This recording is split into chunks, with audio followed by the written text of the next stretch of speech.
Assalamualaikum warahmatullahi wabarakatuh. Adabul iltizam. Adab menyertai tarekat. Iltizam adalah berkomitmen. Lebih kita artikan adab menyertai madrasah tarekat. Wasufi alladhi yasilu fi uzlatil fikri wal qalbi ila maqamin ba'da tanaqqulihi fil ahwal la yada'u qalbahu yahda min asyauq wa la yatrukuhu yumsiku 'anil lahfah li'annahu law tarakahu wa ahmalahu azlam kal baitil mahjur aw kharabal qubur. Seorang sufi yang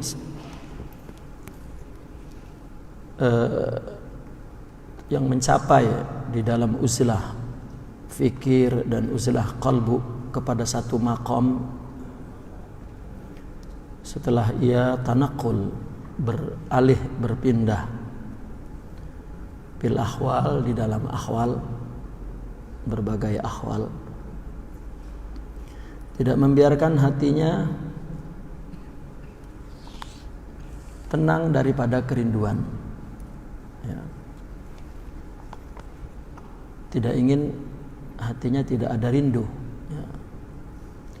Dan juga wala yatrukuhu, dan tidak membiarkan dia meninggalkan al-lahfah. Lahfah itu satu kerugian ketika jauh dari kekasih, ya. Karena jika dia tinggalkan, li'annahu law tarakahu, karena jika dia tinggalkan, wa ahmalahu, dia abaikan, azlam, hati itu akan gelap. Kalau hati tidak ada rindu dan tidak ada rasa rugi kalau jauh dari kekasih, maka dibiarkan hati begitu, ya, tanpa berjalan menuju kepada Allah, maka akan gelap seperti rumah kosong. Kal baitil mahjur, rumah yang ditinggalkan orangnya, penghuninya. Atau rusak seperti kubur.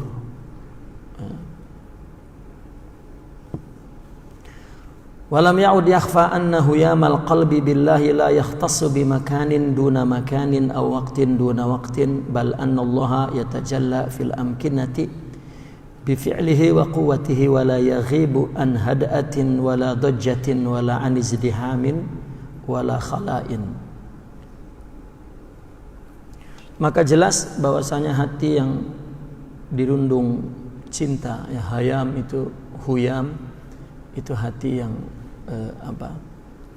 mabok, ya, mabok cinta kepada Allah, tidak mengkhususkan tempat, ya, satu tempat dari tempat lain atau waktu dari waktu lain. Artinya orang rindu itu bukan berada di tempat ini saja dia rindu, di tempat lain tak ada, atau di waktu tertentu saja, di waktu lain tak ada. Yang namanya cinta tak ada waktu dan tempat.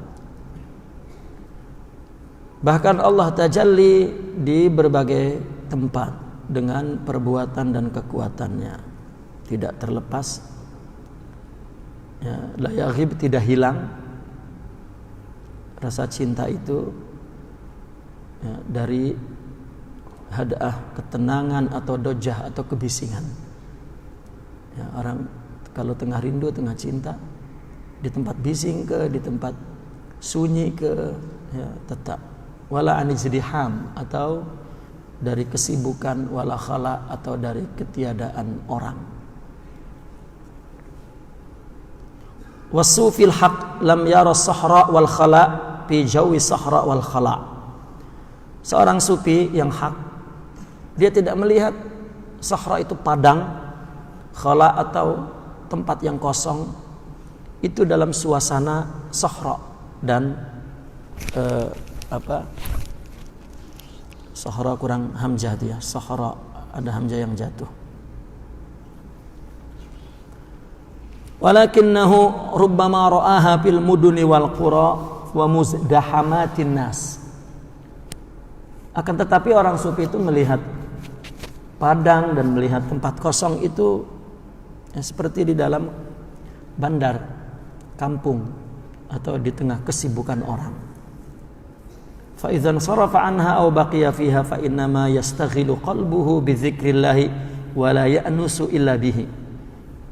Jika dia meninggalkan tempat itu atau kekal di situ, ya, dia hanya sibuk hatinya dengan ingat Allah dan tentram, dan hanya tentram dengan Allah.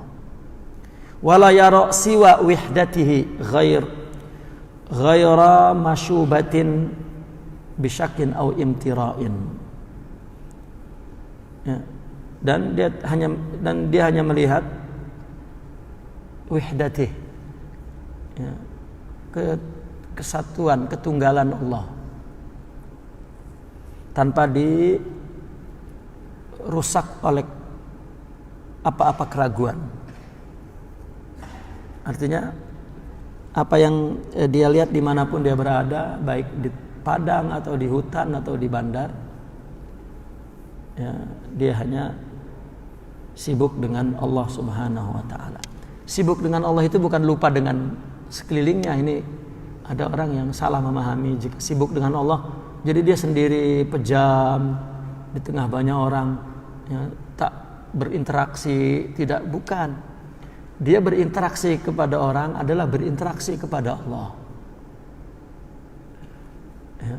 Dia memenuhi kewajiban kepada suami, istri, anak, orang tua, murid, guru, jiran, itu menyembah Allah karena ada syariatnya yang mengatur. Perintah baik kepada jiran, kepada tetamu, kepada orang tua, kepada anak, kepada istri, itu bukan dia sedang berinteraksi kepada selain Allah. Tak ada selain Allah, yang ada hanya Allah. Itu sebab dia tidak uzlah qalbiyah itu, ini jika sudah betul-betul hatinya uzlah qalbiyah, hatinya sudah bersama Allah, tidak bersama yang lain. Ini dia tidak melihat tempat, ya, di tempat mana dia bersama Allah. Ya, mungkin orang yang awam, jika masuk masjid rasa Allah, jika masuk mall rasa setan, ya. Tak ada, semua Allah tak ada. Itu. Jika dia qiyamul lail, rasa dia dekat dengan Allah. Jika malam itu tak qiyamul lail, rasa terbuang. Ini disebut ahli ibadah, abid. Tidak dengan seorang sufi atau arif. Dalam keadaan dia tidak, katakan tidak beramal, ya. Bukan dia tidak beramal, tapi dia, ya, tetap bersama Allah di hatinya. Kita sudah qiyamul lail 8 rakaat pun tidak bersama Allah. Ya, sudah baca Quran 30 juzuk pun tidak bersama Allah. Nah, ini uzlah hatinya bersama Allah. Maka sufi yang hak tadi, dia tidak melihat padang atau tempat sunyi, tak, yang ketika dia berada di padang dia tidak rasa padang, rasa di tempat sunyi tidak rasa tempat sunyi, dia rasa macam di bandar gitu. Kalaupun dia tinggalkan tempat sunyi itu atau dia duduk dekat situ, dia tetap hatinya hanya sibuk dengan ingat Allah, karena yang dia lihat adalah hanya ketunggalan bersama Allah, kesatuan bersama Allah. Hadza wa qad kasurat fi tawjihati sufiyati umurun tufaddilul haditha an adabil iltizami wa fawaidiz zikri wa suhbatis syuyukh. Demikian ini telah banyak di dalam taujihat, arahan orang-orang sufi perkara yang melebihkan bercerita tentang adab iltizam. Iltizam kepada tariqat, setia. Ya, iltizam itu mana? Setia, iltizam mana? Apa tadi saya terjemahkan apa tadi? Iltizam. Apa? Komitmen, ya. Dan faedah zikir serta suhbah kepada syekh. Ma azunnu katsiran minha illa qad hurifa an usulit tasawuf. Saya sangka kebanyakannya menyimpang dari usul tasawuf. Fa'adhafa ilaiha ma laisa minha, mereka memasukkan, menambahkan sesuatu yang bukan dari tasawuf. Wa kana ba'du ma udifa sarikhul adawati lil mabadi'il iltizam. Ada sebagian yang dimasukkan ke dalam tasawuf itu jelas-jelas bermusuhan kepada prinsip-prinsip iltizam. Ya. Kita dengar banyak orang tarekat memberikan arahan itu kepada adab iltizam, kepada tarekat, tanpa melihat apakah seorang murid tarekat itu telah bersyariat atau belum. Tapi perintah iltizam terus lebih dulu, atau fawaidul zikir. Tidak sedikit orang tarekat jual faedah zikir. Zikir ini faedahnya ini, zikir ini faedah ini, zikir. Bagaimana wong tarekat itu mengajarkan agar orang ingat Allah saja dan bertujuan kepada Allah saja, ini sudah disibukkan dengan selain Allah. Ya. Saya tidak tahu kalau di Kelantan, ya. Kalau di Jawa itu banyak sangat orang tarekat hijib ini, hijib ini, hijib ini, hijib ini, macam ya, ilmu-ilmu mantra, ya. Jadi orang masuk tarekat itu terus macam orang yang satria, hero, ya. Karena banyak doa hijib. Itu fawaidul zikir. Itu justru menyimpang daripada usul tasawuf. Dia menambahkan sesuatu yang bukan tasawuf. Bagaimana akhirnya nak mencapai seorang sufi yang hak tadi, yang hanya sibuk dengan Allah. Walaqad kana minal usuli, dan merupakan dasar atau asal tasawuf an yakhtara an-nashi'u as-saliku syaikhahu. Justru pertama-tama seorang nasyi, seorang pemuda salik, itu yang pertama memilih syaikh, memilih guru. Summa yaltazimu ma'ahu, ya, adabul ilmi wa ta'ati fima amarallahu bihi wa naha anhu. Setelah itu bersama gurunya dia diajarkan untuk komitmen kepada adab ilmu, kepada adab ta'at, pada apa yang diperintah dan dilarang oleh Allah Subhanahu wa taala. Wa adabul iqtida bihi fima akhadha wa ta'asa, dan juga adab iktida kepada guru itu dari apa yang diambil dan diteladani. Wa dzalika kulluhu mahasinun min adabil iltizami was suhbah. Itu juga semuanya termasuk keindahan adab iltizam dan suhbah. La mahisa anhu ba'dal ikhtiyar, setelah dia memilih maka dia tidak dapat mengelakkan lagi adab itu. Adab bagaimana menuntut ilmu dan taat, dan adab iktida. Itu yang pertama, bukan terus dikasih faedah zikir dan komitmen dengan tariqat. Ya, diberi adab dulu. Ya. Itu sebab saya sering menyebutkan Syekh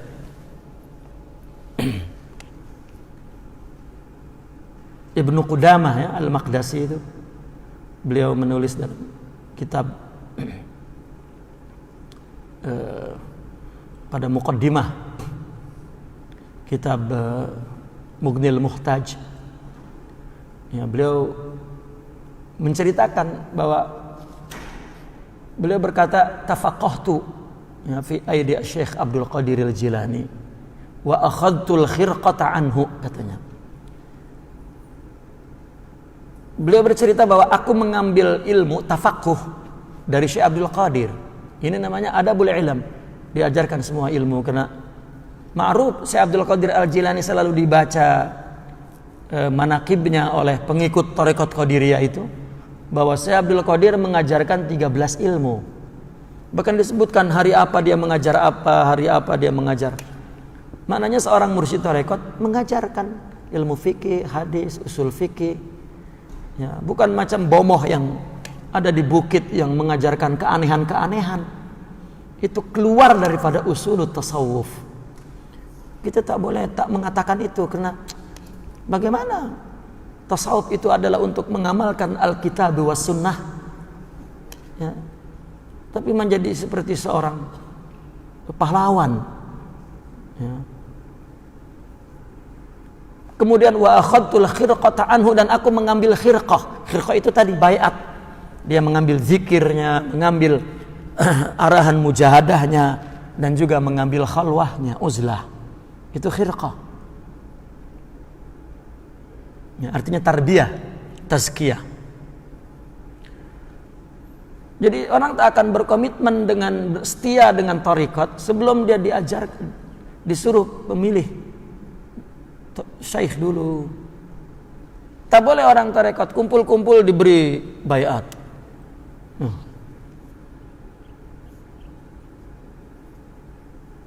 Jadi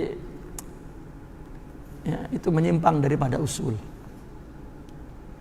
Fa idza dakhala ala hadzal asli ma yufsidul hurriyata wal ikhtiyar aw yanharifu anil adabi wad din fa innahu kalamun mamlulun wa abathun madzulun wa rubbama kana ataba ahadus sufyati ala zamilin lahu ra'ah yabki wa yantahib fayasalan fi hadzal bab wa bulughan ila al-lubab.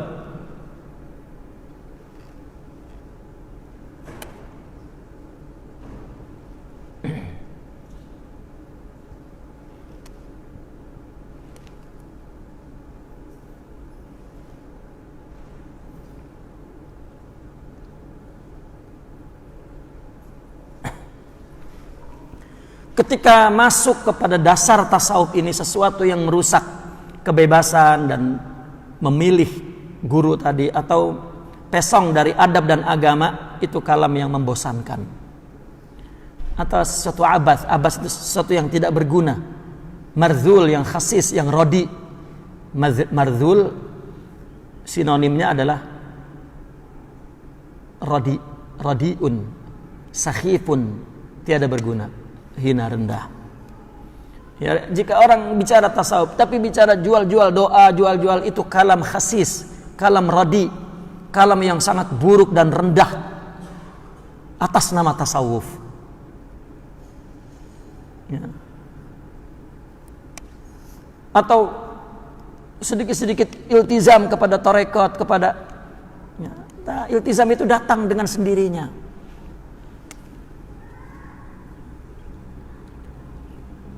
Barangkali inilah seorang sufi menghina, mencela, ya, menghina kepada temannya yang menangis dan terisak-isak dalam rangka menjelaskan perkara ini untuk mencapai pada inti perkara ini.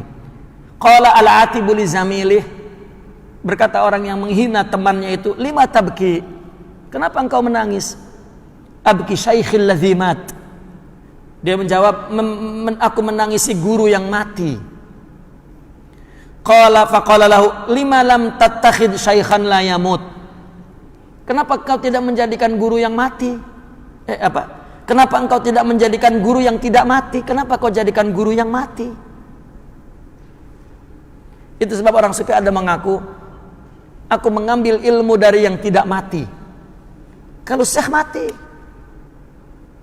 ya, guru mati. Ada orang gurunya mati terus tak nak lagi mencari guru. Ini namanya menyembah orang. Tidak ada itu undang-undang itu dalam tasawuf, tak ada. Kita jangan cakap dalam agama, ya, Islam lagi. Rasulullah SAW wafat pun Sayyidina Abu Bakar berkata, man kana ya'budu Muhammadan fa innahu qad mat wa man kana ya'budullah fa innahu la yamut. Ini lagi guru, ya, tak nak, karena dia akan membimbingku dalam kubur. Ini kata-kata betul tapi salah dipahaminya, ya.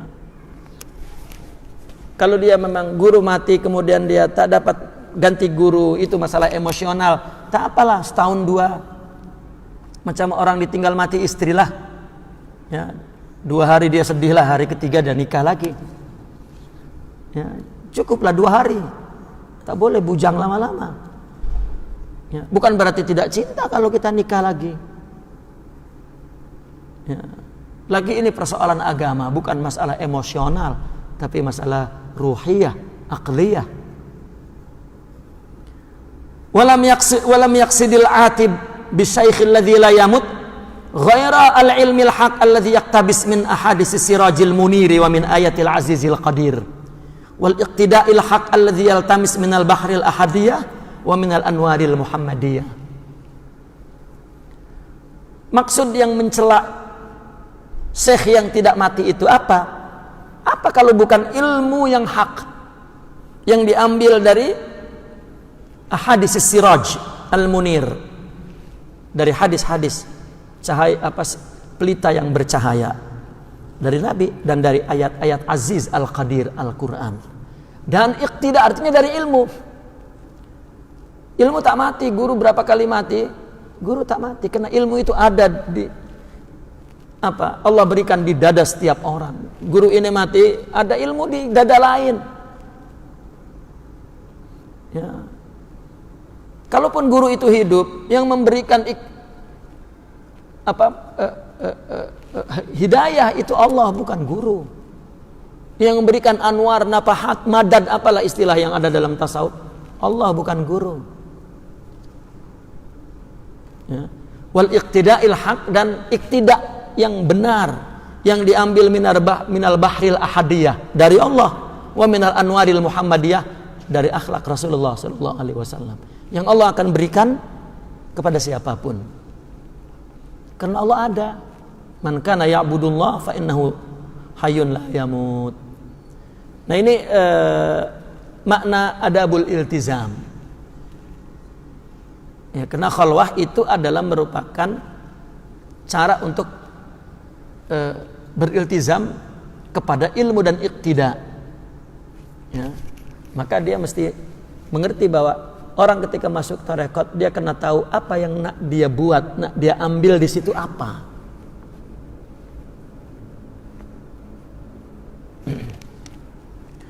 Yang ketujuh, daruratun zarfiyah, ya. Ini fa, ini bukan qaf, ya. Darurah zarfiyah.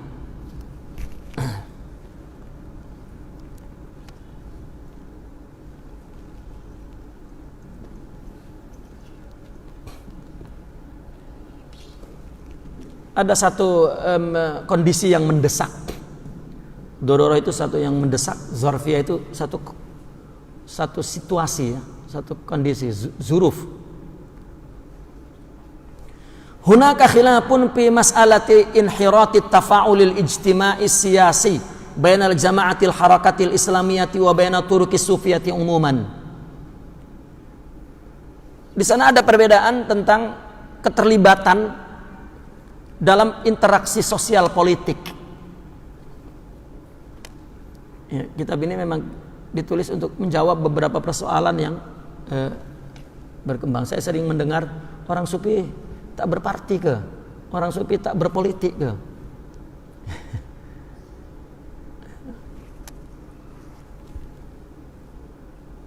Saya lama nak letak pembahasan ini di mana? Rupanya yang paling tepat di bab uzlah wal ijtima'. Maka kita akan terangkan bahwa ada perbedaan tentang apa? Keterlibatan interaksi sosial politik antara jamaah harakat Islam dengan turuk sufiyah. Fal jama'atul harakiyatu ta'tamidu al-qawaid asy-syar'iyyah al-ma'lumah. Gerakan Islam itu beriktimad kepada kaidah syara' yang maklum. Mu'azzazah binamazij tatbiqiyah tarikhiyah, diperkuat contoh-contoh sejarah, contoh-contoh yang praktikal secara historis, secara sejarah. Lihtitati maslakin ijtihadiin, untuk merancang maslak perjalanan ijtihadi. Ya. Dia ada masalah baru, maka dia perlu berijtihad. Bagaimana menyikapi tentang ekonomi, politik, budaya, sosial, dan lain sebagainya.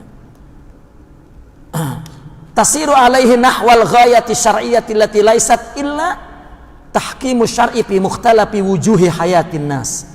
Dia berjalan menuju tujuan apa? Tujuan syara', yaitu tujuannya semata-mata untuk mentahkim, menjadikan syariat itu hukum di berbagai sisi kehidupan manusia. Ya, itu harakat Islamiyah sangat cantik.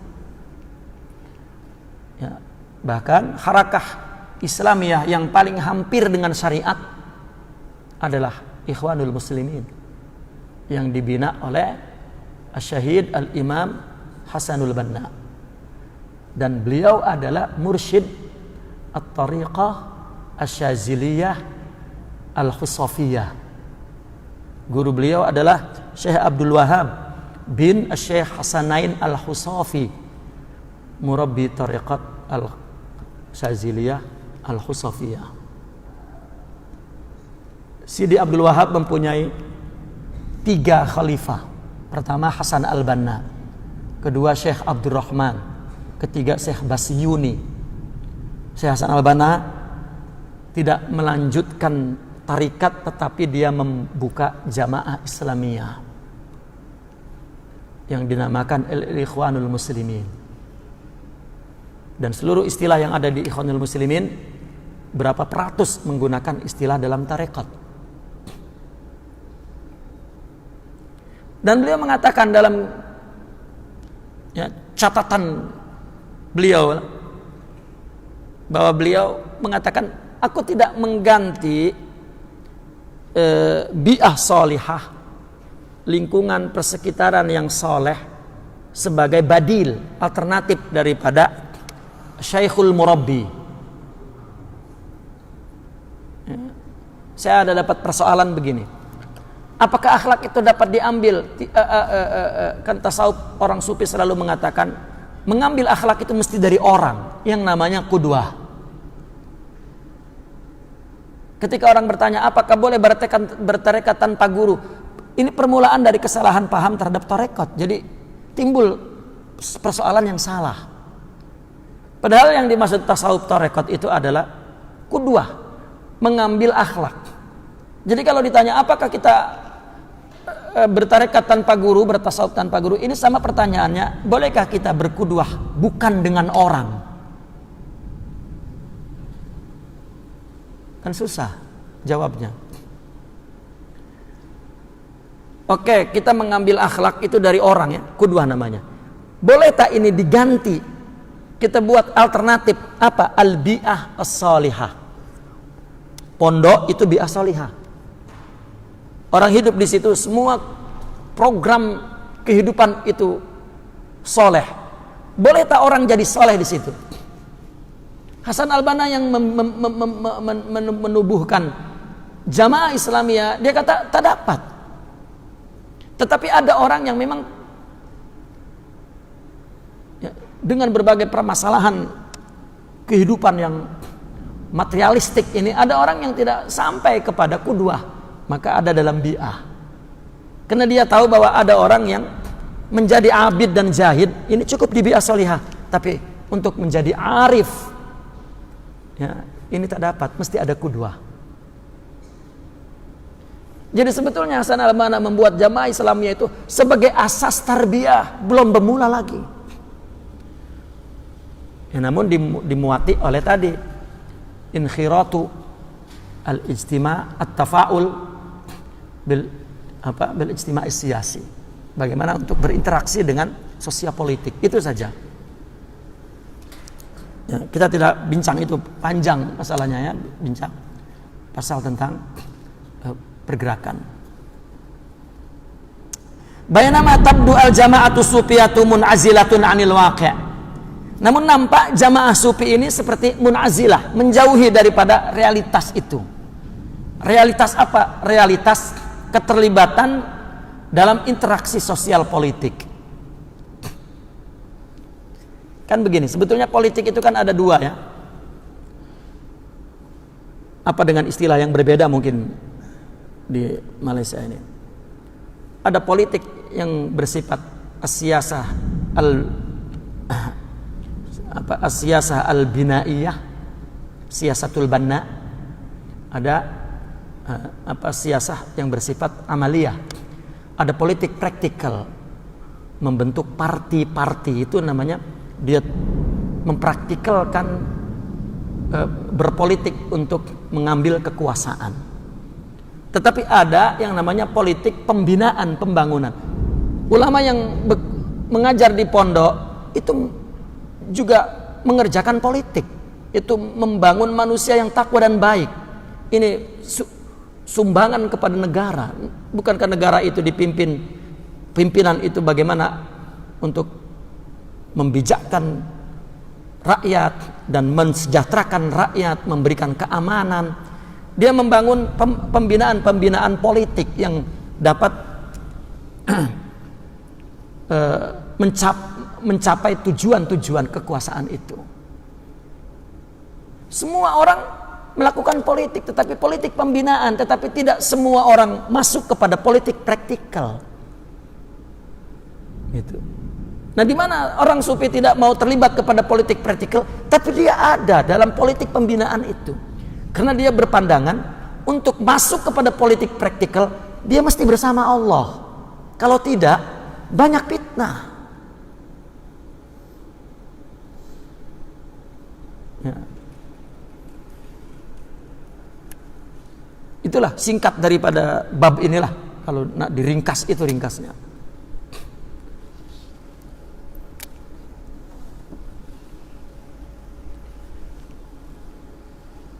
Wala tadkhulu fis sira'il ijtima'i illa min abwabil khalqiyah. Dia tidak masuk kepada satu sira' al ijtima'i, pergulatan sosial, melainkan dari pintu belakang. Allati hiya iman nufuzul mali wa imma sultatul hukum. Orang sufi di abad-abad terakhir, ketika tidak ada daulah Islamiyah, dia melakukan political practice itu melalui pintu belakang. Apa? Membina ekonomi. Atau masuk kepada penguasa.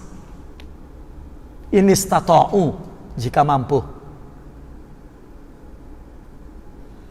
Seperti misalnya Aljazair itu dijajah oleh Prancis. Lalu lahir seorang sufi, murabbi, Al-Imam Abdul Qadiril Jazairi. Dialah yang mendirikan negara Jazair, Algeria. Atau seperti Libya misalnya, Umar Mukhtar. Ya, dia merebut kepemimpinan dan terus memerangi penjajah. Ya. Tapi jika sudah ada dalam suasana demokrasi dan melakukan political practice, mesti perlu ada persiapan orang yang hubbullah, bukan hubbud dunia. Kalau cakap agama, ya siapapun boleh. Di Indonesia Parti Islam 7, semua cakap agama. Semua 7-7-nya takbir. Ya.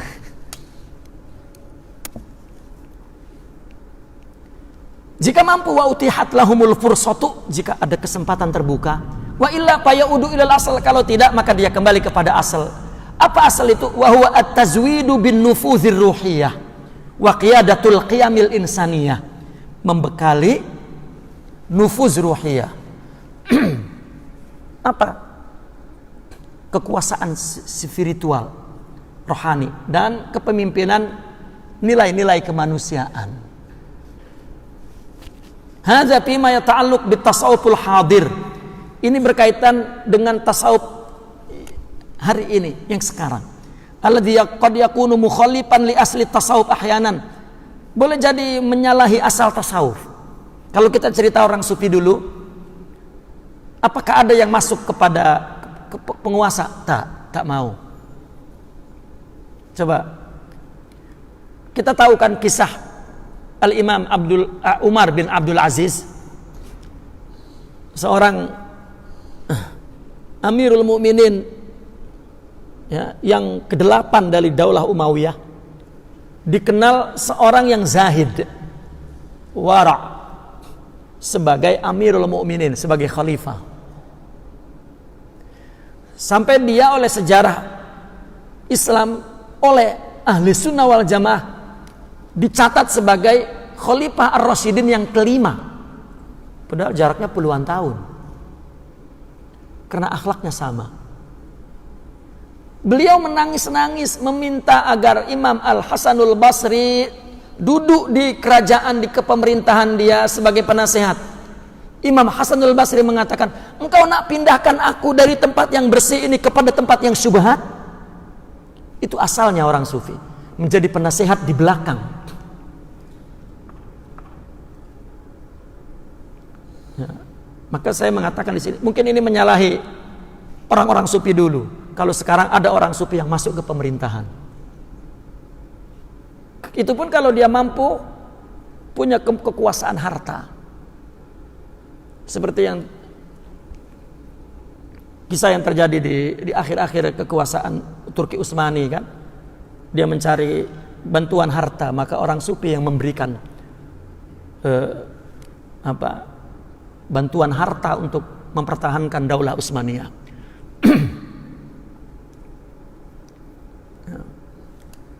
Kalau tak, maka dia kembali kepada asal.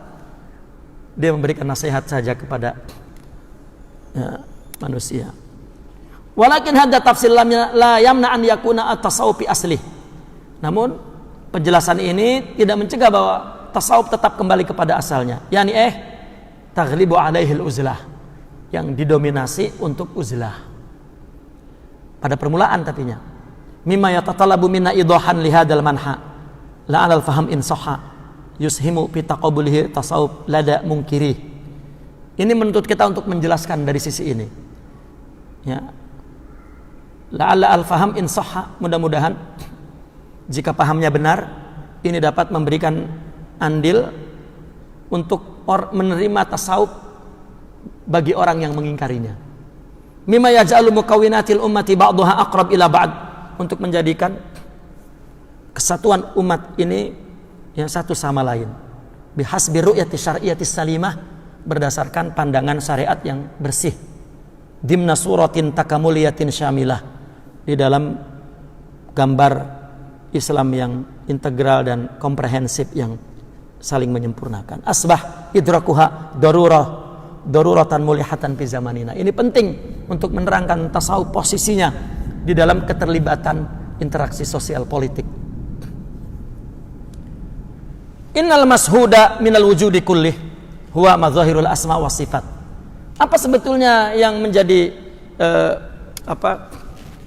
masyhud ya, di dalam perbedaan antara fuqaha? Kan tadi orang haraka Islamiyah itu lebih banyak mengambil cara fuqaha untuk membangun Islam zahiran.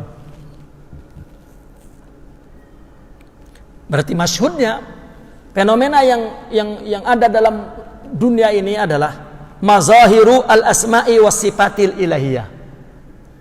Mazhar asma dan sifat Allah, mimma yaj'alu muamalatil ibad, yang dijadikan interaksi manusia. Muamalatan litilkal asma'i was sifat, muamalah kepada asma dan sifat. Orang sufi memandangnya bahwa kita melakukan apapun di dunia ini itu berinteraksi dengan Allah, dengan asma dan sifat Allah. Baik orang bergerak dalam bidang politik dan seluruh sisi kehidupan, sektor kehidupan, ya, tetap berinteraksi dengan syariat, perintah Allah, dan masyhudnya itu adalah mazhar asma dan sifat Allah. Walakin hadhil muamalah takhtalif bainal fariqaini ra'isaini fil ummah. Tetapi interaksi ini berbeda antara dua golongan. Dua golongan yang ra'isain. Dua golongan yang utama, yaitu fariqul fuqaha wa fariqus sufiyah. Fa muamalatul fuqaha tata'allaq bil asma' bi'timadil qawaid syar'iyyah. Al qawaidil kulliyati wal juz'iyati allati hiya al ahkam. Muamalah orang fuqaha itu berkaitan dengan nama-nama, dengan asma Allah itu beriktimat, bergantung kepada kaidah syar'iyyah. Ya kan, hukum Al-Quran itu yang kemudian menjadi kaidah-kaidah syar'iyyah, ya, itu kan min kalamillah, menjelaskan tentang iradatuh, menjelaskan tentang apa? Kekuasaan Allah, tentang sifat jamal dan jalal Allah, larangan dan perintah Allah. Semuanya adalah tajalli asma dan sifat. Ya. Yang kemudian dibuat kaidah kuliah juz'iyah yang menjadikan hukum-hukum syariat. Ini orang sufi menyebutnya wa hadhihi muamalatun min wara'il hijab. Ini interaksi kepada asma dan sifat melalui syariat amal. Ini adalah wara'il hijab. Lidzalika tahtamilul khata', karena selalu mengandung salah. Walau min babit tarkil aula, meskipun pada bab meninggalkan yang afdol. Wal jama'atul harakiyah, itu fuqaha. Sekarang kita lihat jama'atul harakiyah takunu muamalatuha far'an min muamalatil fuqaha, itu bagian furu' daripada interaksi fuqaha. Ya. Bal hiya asaddu ta'arrudan minha liluqu'i fil khata'. Bahkan jamaah harakah ini asaddu ta'arrudan, lebih apa namanya? Ta'arrud, lebih rentan, lebih tertimpa, ya, kepada jatuhnya kesalahan, lebih terjebak kepada jatuhnya kesalahan. Berinteraksi kepada Allah itu dengan asma dan sifat. Ya. Bisa babi ziyadati atharil fikri siyasi khususan. Apa sebabnya? Dia menambahkan pengaruh pemikiran politiknya itu. Coba orang masuk ke ruang demokrasi, setiap pilihan raya kan mesti ada 2 orang yang bertanding minimal. Kalau satu tak jadi demokrasi. Ya. Artinya ini istilahnya ada kontestasi politik, bertanding secara politik. Ini kan belakon. Maka kedua-dua dia akan berbicara yang disebut manuver politik, mengata, mengiti, mengutuk. Ya. Ini kan keluar, ini kan apa namanya, fikrus siyasi, membangun ra'yul am, membangun opini politik, membangun, ya. Nah, sementara awam yang menghayati bahwa ini adalah din, timbul permusuhan yang dahsyat di tengah umat Islam. Ini kan jatuh kepada khata', kesalahan. Orang sufi tanah imma ganti demokrasi dan terus daulah Islamnya, tetapi punya kekuatan tidak. Kalau ikut bertanding, ini namanya mengikuti political practice, dan itu terlibat tunduk kepada aturan demokrasi. Ada saudara-saudara kita yang demokrasi haram, pilihan raya haram, ya. Tapi tidak ada penyiapan qimah ruh insaniyah, ruh kita.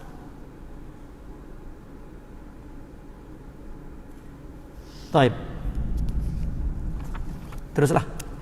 Amma sufiyatu fa muamalatuhum lil asma takunu an kashfin wa suhudin. Adapun orang sufi interaksinya kepada asma Allah yaitu melalui kasyaf dan suhud.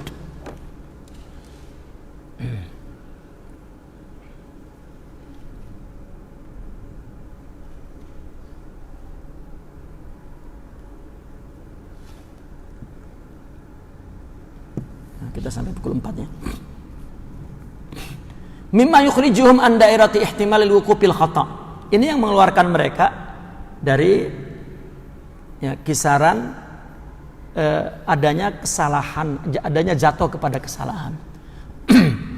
Orang sufi berinteraksi dengan asma Allah itu dengan kasyaf, dengan suhud. Ya, kasyaf dan suhud itu hati yang bersih, ya. Malam tatro alaihim ghafla aridah, selama tidak diserang kepada mereka kelalaian dan yang ghafla aridah, kelalaian yang datang kepadanya. Wa hadza wajhun min wujuhi ismatil auliya fi afalihim. Ini salah satu sisi ismah al-auliya, para wali dalam perbuatan. Ismah dalam maksudnya adalah al-hifaz, mahfuz. Lakinnal murid al-mubtadi laisat lahu hadhil martabah minal muamalah. Itu kan bicara sufi. Dia berinteraksi dengan kasyaf dan suhud. Kita dengarkan cerita Muhammad Al-Fatih ketika mau menghancurkan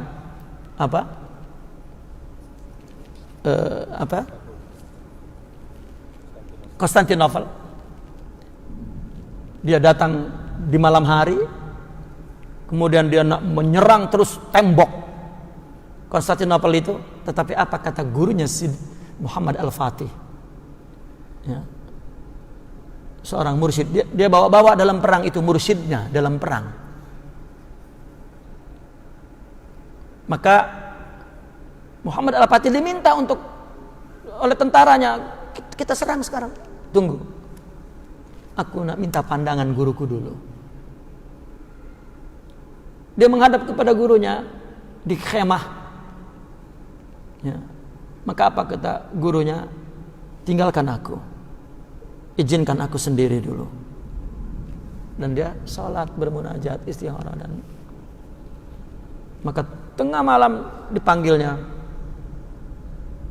serang esok fajar.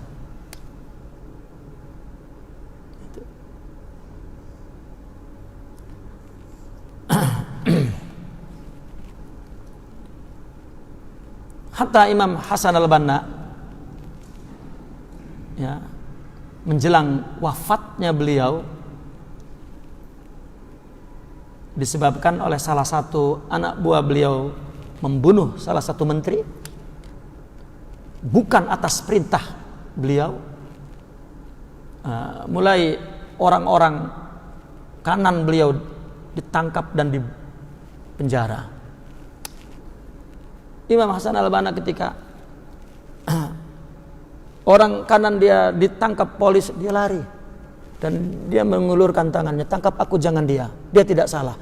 Padahal pembunuhan menteri itu bukan atas perintah Imam Hasan al-Banna, tapi sebagai pimpinan dia bertanggung jawab. Tapi tak ada yang mau menangkap polis itu. Kenapa? Karena tak ada perintah.